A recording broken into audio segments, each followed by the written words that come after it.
السلام علیکم ورحمۃ اللہ وبرکاتہ نحمده ونصلی علی رسولہ الکریم اما بعد فاعوذ باللہ من الشیطان الرجیم بسم اللہ الرحمن الرحیم۔ کیا عورت گھر میں امامت کروا سکتی ہے؟ تو اس کے بارے میں ہم ابو داؤد کی حدیث نمبر 591 اور 592 پڑھتے ہیں اور پھر دیکھتے ہیں کہ کروا سکتی ہے کہ نہیں کروا سکتی۔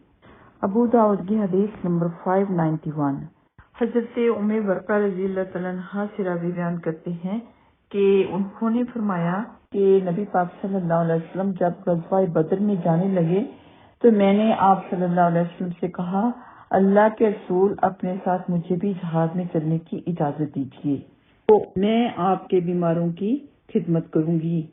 آپ صلی اللہ علیہ وسلم نے فرمایا، تم اپنے گھر میں بیٹھی رہو، اللہ تمہیں شہادت نصیب کرے گا۔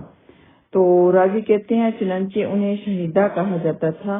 وہ کہتے ہیں ام برقہ رضی اللہ تعالیٰ عنہ نے قرآن پاک پڑھ رکھا تھا، رسول اللہ صلی اللہ علیہ وسلم سے اپنے گھر میں مؤذن مقرر کرنے کی اجازت چاہی تو آپ صلی اللہ علیہ وسلم نے انہیں اس کی اجازت دی۔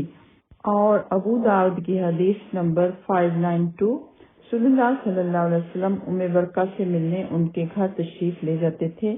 آپ صلی اللہ علیہ وسلم نے ان کے لیے ایک مؤذن مقرر کر دیا تھا جو اذان دیتا تھا اور انہیں حکم دیا تھا کہ اپنے گھر والوں کی امامت کریں۔ انہیں حکم دیا تھا، یعنی کہ ام برقہ رضی اللہ تعالیٰ عنہ کو حکم دیا تھا۔ تو اگر مؤذن کی بات ہوتی کہ مؤذن نے امامت کروائی تو پھر ہوتا کہ اسے حکم دیا تھا۔ تو یہ یہاں پہ بھی فرمایا گیا کہ انہیں حکم دیا، یعنی کہ ام برقہ رضی اللہ تعالیٰ عنہ کو حکم دیا۔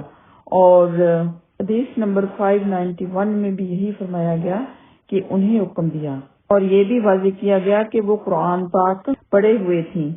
تو ظاہر سی بات ہے کہ جو قرآن پاک پڑھے ہوئے تھیں ان کو حکم دیا کہ اپنے گھر والوں کی امامت کروائیں۔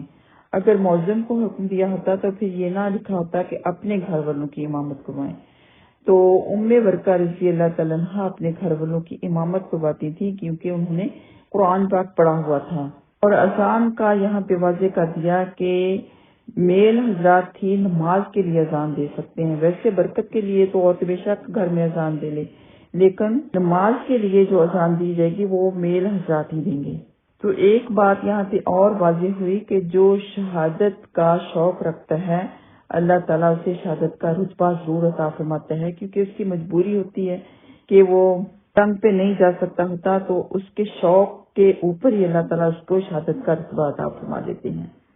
اور وہ علماء کرام جن کو میں سنتی ہوں ان سب کا یہی موقف ہے کہ عورتوں کی جماعت کروا سکتی ہے لیکن آگے نہ کھڑی ہو، یعنی وہ درمیان میں کھڑی ہوگی۔